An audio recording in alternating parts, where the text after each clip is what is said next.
Yang di-Pertuan Agong Sultan Ibrahim bersama Raja Permaisuri Agong, Raja Zarid Sofiah, menzahirkan rasa duka cita mendalam berikutan insiden kemalangan yang mengorbankan 9 anggota unit simpanan persekutuan di Teluk Intan, Perak hari ini.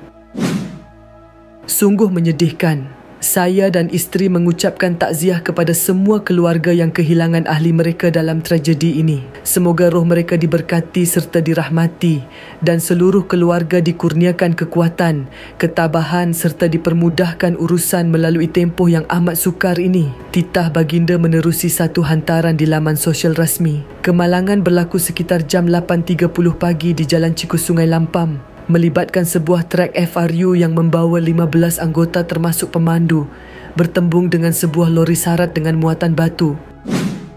Perdana Menteri Datuk Seri Anwar Ibrahim dalam kenyataan melalui Facebook menggesa agar siasatan terperinci dijalankan bagi mengenal pasti punca sebenar nahas tersebut. Beliau turut menyampaikan ucapan takziah kepada keluarga semua anggota FRU yang terkorban dan meminta agar bantuan sewajarnya segera diberikan kepada mereka yang terkesan. Saya turut mendoakan agar kesemua yang cedera dalam insiden ini diberikan kesembuhan sesegera mungkin selain dipermudahkan segala urusan, katanya.